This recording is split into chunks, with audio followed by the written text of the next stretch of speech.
Coming up next on Arizona Horizon, St. Joseph's Hospital receives a huge donation to develop a comprehensive new thoracic institute.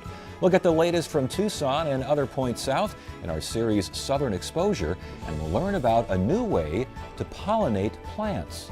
Those stories next on Arizona Horizon. Arizona Horizon is made possible by contributions from the Friends of Eight, members of your Arizona PBS station. Thank you. Good evening and welcome to Arizona Horizon. I'm Ted Simons. Yavapai County Attorney Sheila Polk announced today that she will proceed with charges that Attorney General Tom Horne violated campaign law during the 2010 election. In doing so, Polk goes against an administrative law judge's recommendation that the complaint be dropped. Polk says evidence indicates that it's, quote, more probable than not that Horne communicated with the head of an independent campaign committee in violation of campaign laws. St. Joseph's Hospital today announced its largest ever donation, a $19 million gift that will be used to develop a new thoracic institute at the hospital's Phoenix campus. Here now is Dr. Ross Bremner, director of the John and Doris Norton Thoracic Institute. It's good to have you here. Thanks for joining us. Thank you, Ted. Thank you. I guess the new name says it all. The John and Doris, $19 million from the Norton family. Yeah, incredibly generous, isn't it? Yeah, and talk about the family now, and then we'll talk about the Institute. Well, the family actually have been in Arizona for at least 3 generations, and they have really made a big difference in Arizona. They were part of the development of the agriculture, part of the development of the saltwater project. And John Norton actually was the Deputy Secretary of Agriculture to the Reagan administration, being a big farmer himself. The family have been devoted to St. Joseph's for a long time. The family saved John's life at the age of 7 with an emergency operation. He was born there, all of his kids were born there, and they have been long-term benefactors of the hospital and really delightful people. Yeah, and this is quite the gift. This is for a thoracic institute. What is thoracic medicine? So I'm a thoracic surgeon, and thoracic diseases really are all the diseases that occur in your chest. So this is the heart, the lungs, and the esophagus primarily. When I came out here about 8 years ago, we came to actually start the thoracic program at St. Joseph's Hospital. And it's grown very rapidly, and I've been able to recruit some incredible physicians and allied staff to help us develop the programs. And about 7 years ago, we started the Valley's first lung transplant program. And that, as well, has grown very rapidly. In fact, last year, we were one of the largest lung transplant programs in the country. So this is something that the Nortons became interested in, and they realized that this had the potential of developing to something of national recognition. And we believe that we can become sort of the new Barrow of St. Joe's in terms of developing the thoracic diseases. Indeed, what Barrow is to neurological conditions, Amazing. This would be, and this really would make a difference. Talk to us about how much of a difference, and specifically what the money would be spent on. So, we've, obviously $19 million is a significant amount of money, and we want to use it to fulfill all the dreams of what we wanted to do with the thoracic program. Our goal is to be one of the nation's top thoracic disease programs, and one of the areas that we want to develop is really our research programs. And our research really currently is in 3 major areas: that of transplant rejection, and I'll talk a little bit about that. The big problem with any transplanted organ is, with time, the body will try to reject them, and those organs slowly lose their function. In lungs, that's a little bit more of a problem than it is, for example, with kidneys or heart. And so we're trying to work on ways that we can preserve the organ early, before it gets transplanted. And we've got some new trials that are coming up with that the gift is going to allow us to participate in. And we also are working on ways to slowly, interfere with the host's immune system so that they will accept those organs for a longer period of time. And then the other area, and an area that's really passionate to my own practice, is in thoracic cancers, and that's really esophageal and lung cancers, and they're both devastating diseases, both with overall survival rates that are very poor. And the reason is that most of the time we discover these diseases only at a late stage. Esophageal cancer is the most rapidly increasing cancer in the United States at the moment. Do we know why?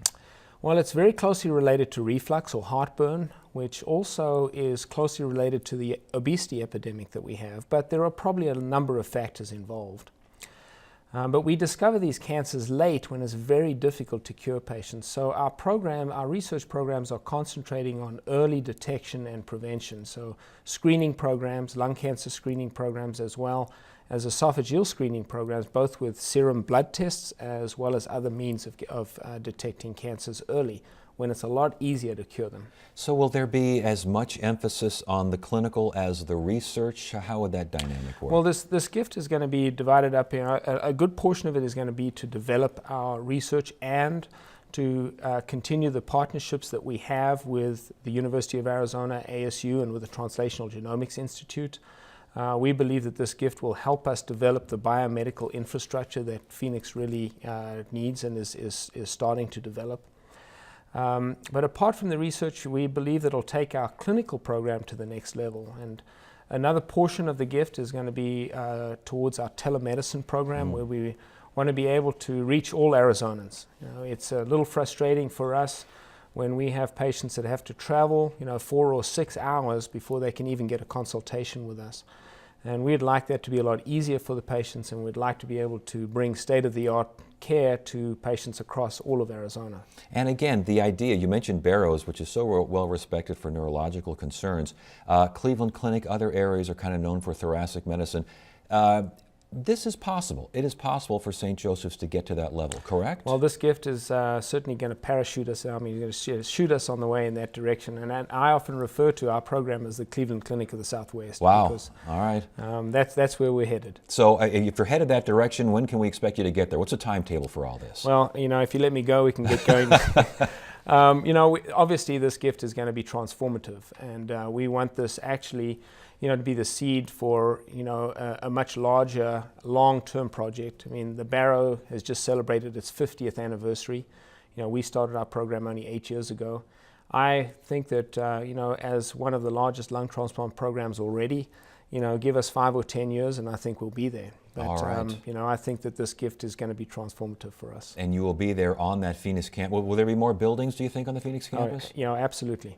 Okay, well, we'll keep an eye on that. Well, then we'll know something's really going on. Yeah. Hey, great work. Thank you so much for the great work you do, and thank you for appearing, and congratulations on what looks to be a pretty bright future. Thank you very much, Ted. Thank you, and thanks to the family. Thank you. Okay.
Time now for Southern Exposure, our monthly check of what's happening in Tucson and other areas south of the Gila. Joining us is Jim Nintzel, senior writer for the Tucson Weekly. Good to see you again. Glad to be back. Thanks for making the trip on up here. I know it can be grueling at times, but you got here. Delightful drive. Yes. Let's start with politics. Let's start with that big race, Congressional District 2, Ron Barber, challenger Martha McSally. How is that shaping up? Because, boy, it just sounds like it's already rock'em sock'em down there. It absolutely is. They're already going after each other. Martha McSally, who narrowly lost to Ron Barber 2 years ago, is back in the game. She does have two primary opponents, but they're very poorly known and poorly funded, so she's very likely to be the GOP candidate. And she is going after Ron Barber already on a whole host of issues, including the A-10, which she's a former A-10 pilot. And one of the big things that she's talking about is that Ron Barber has not done enough to protect the A-10 fighter jet, and that is a key part of the Tucson economy because the training is all based at Davis-Monthan Air Force Base. Talk to us more about the A-10, the future of the A-10, and just how big a deal that is down in Tucson. A huge deal in Tucson. The Davis-Monthan is a gigantic part of the Tucson economy, and losing that primary mission would be very damaging, probably put the base on one of these possible closure lists in the future. And right now, it seems as though the Air Force would like to divest itself of the A-10. They are looking ahead to a new jet, the F-35, which is going to be based up here in the Phoenix area, and they're looking to retire the A-10. The Congress, on the other hand, has other ideas, and in fact, this week the Armed Services Committee was debating it. Initially, the chairman of the Armed Services Committee, Buck McKeon, said that the A-10 should be placed into mothballs, into storage down there in Tucson, ready to come back, and Ron Barber actually pushed through a successful amendment with the help of Republicans and Democrats on that committee to actually make sure that it keeps flying at least through the next fiscal year. Last point on this, strictly from a political viewpoint, can Barber do anything against a former A-10 pilot to win that particular part of the debate? Well, you know, he has been very successful in pulling together members of the community to say, hey, Ron Barber is actually doing a great job fighting for this jet. He's got the Chamber of Commerce behind him on that, a group called the DM50 that works to help DM out in the community. They are saying that Ron Barber has been there to help out. So I think he's got folks behind him on that one. And I noticed that he voted for the Benghazi probe.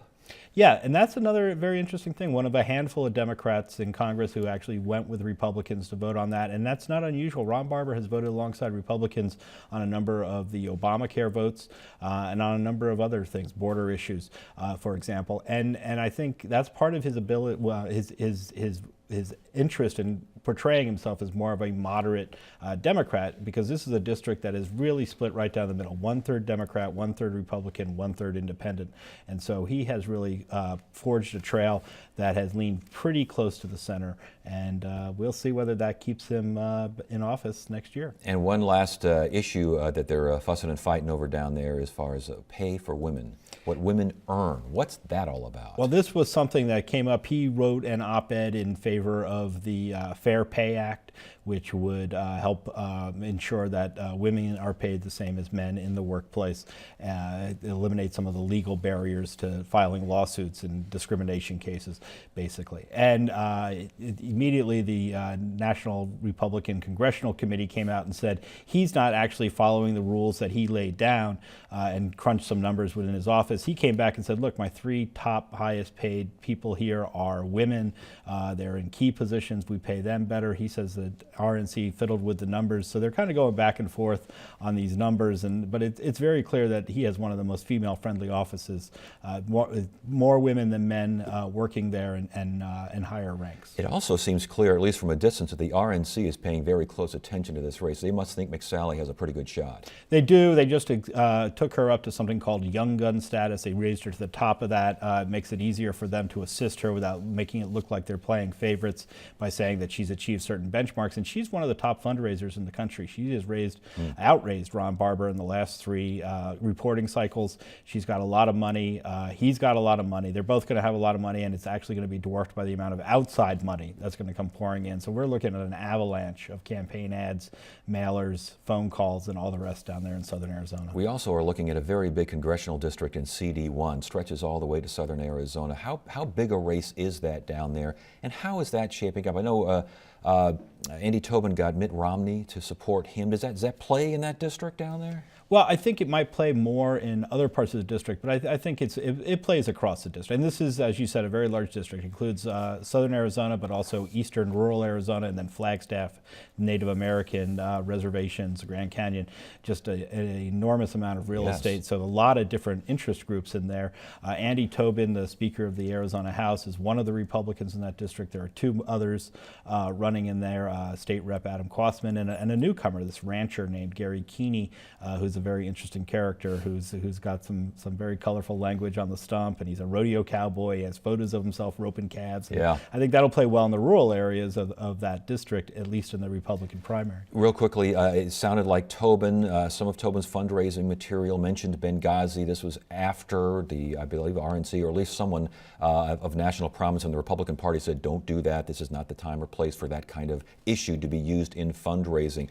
Is that going to play in that district at all, you think? Well, Gary Keeney, the rancher, is really making an issue of it. He's saying that Andy Tobin should not be raising money in this fashion, following the advice of Trey Gowdy, who's the chairman of the committee looking into Benghazi, who said you shouldn't raise money off the backs of murdered Americans. And Tobin has doubled down, and he's continuing to do that, and says that there's nothing wrong with it. It's an interesting equation, because if you're on the Republican side, you got to get out of that primary, but that sounds like it's another district that could swing either way. Obviously, it's being represented by a Democrat right now. Right. Ann Kirkpatrick represents that, and she's got a lot of money. And all three of these candidates, Republican candidates, are having trouble raising money right now. They have not been able to match up with what Kirkpatrick has raised, and they have a tough primary fight ahead of them, all three of them. We'll keep an eye on that. Hey, the Southside Presbyterian Church in Tucson was known at one time for basically starting the sanctuary movement with Central American war refugees.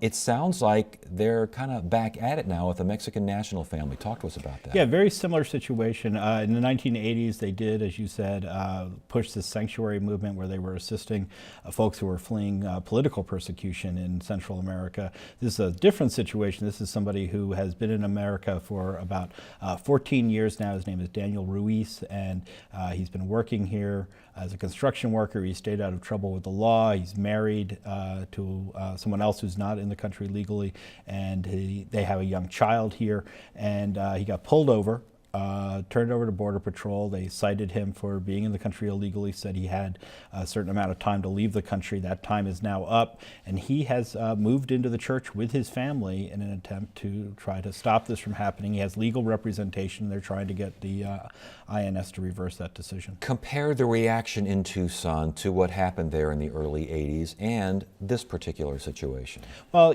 I think in the early 80s there's a great deal of sympathy in terms of these folks who were, really in danger of losing their lives should they be sent back to their home countries.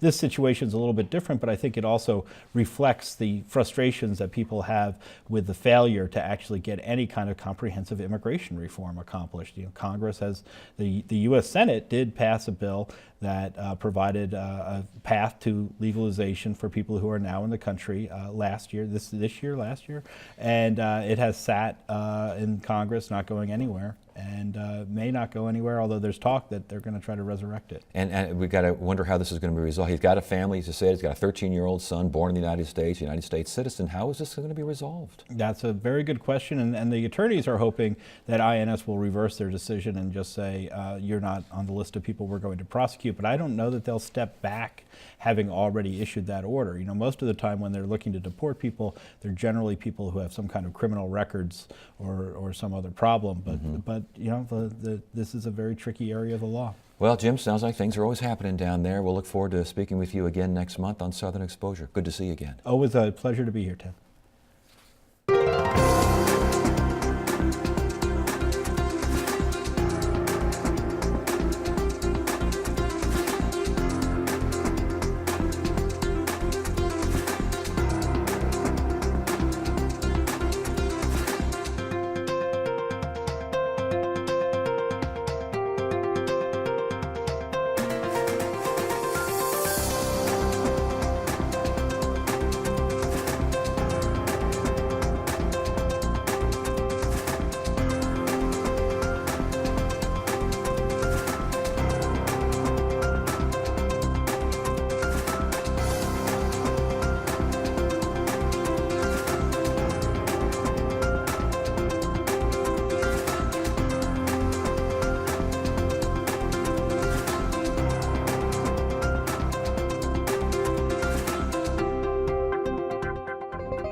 Tonight's focus on Arizona technology and innovation looks at Pollentech, an ASU-based company that spreads pollen on plants through a spray-on solution. Pollentech is based at ASU SkySong Innovation Center and the Max 6 Manufacturing Incubator in Tempe. David Wayne joins us now. David Wade is Pollentech's CEO. Good to see you. Congratulations on your success and basically taking bees and putting them out of business. What's going on with this? Thank you, Ted. Well, we're not trying to put bees out of business, but we do want to give them a little bit of assist. And it's a spray-on solution. Give us more information here. Well, what we have is a technology that uses 100% pure natural pollen. We harvest the pollen from whichever crop that we're going to be applying it to. And but what we've done is we've developed a mechanical system using a pollen slurry, a liquid that we put the pollen into, that protects it and helps it do better at pollinating, and then we spray it through an electrostatic sprayer, which helps it find its way to the stigma of the flower. How did you find a solution that doesn't compromise the pollen, that keeps it on there but doesn't mess around with it?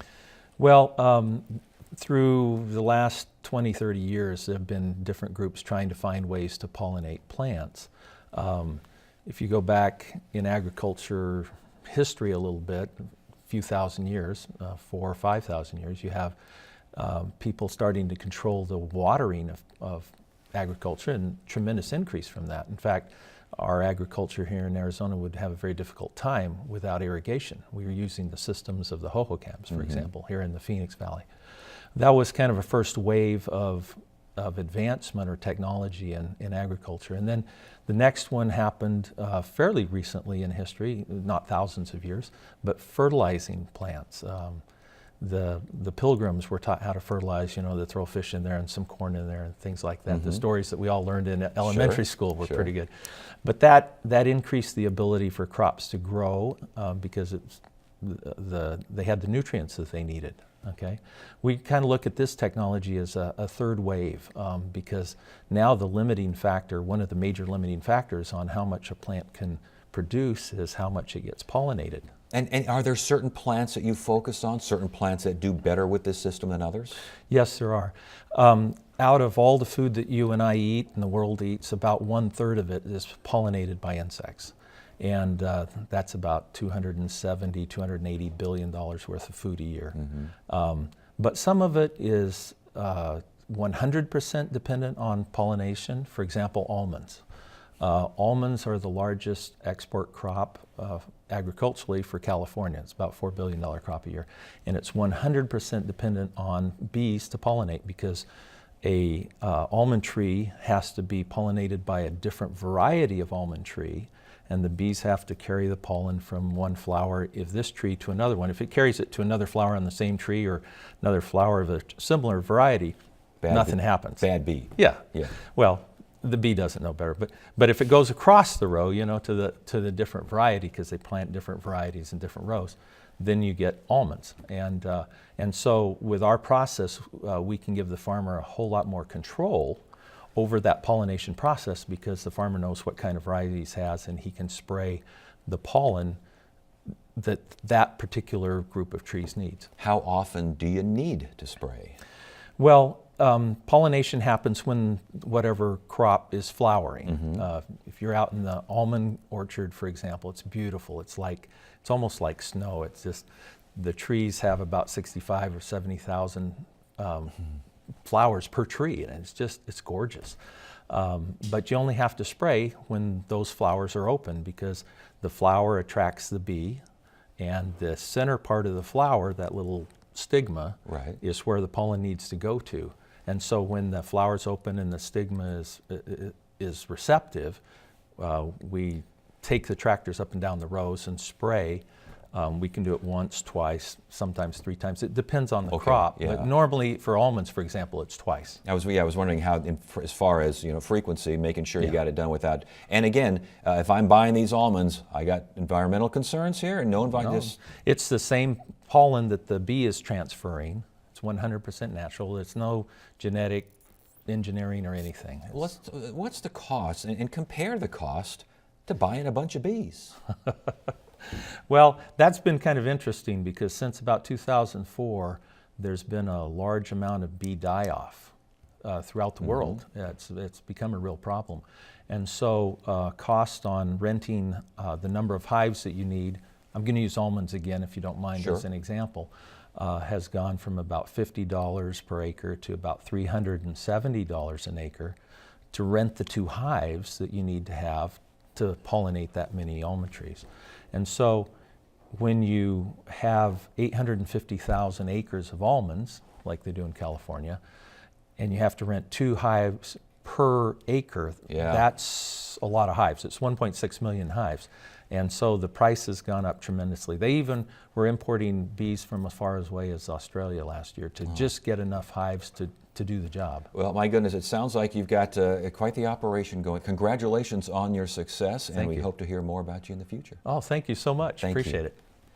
Thursday on Arizona Horizon, we'll hear from the author of a book that says the term sustainability is overused and needs clarification. And we'll learn about a promising new type of pediatric brain surgery. That's Thursday evening, 5:30 and 10, right here on Arizona Horizon. That is it for now. I'm Ted Simons. Thank you so much for joining us. You have a great evening.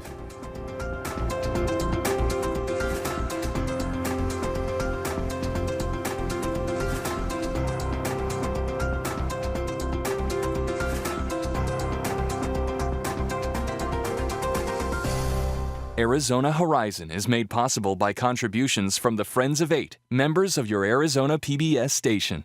Thank you.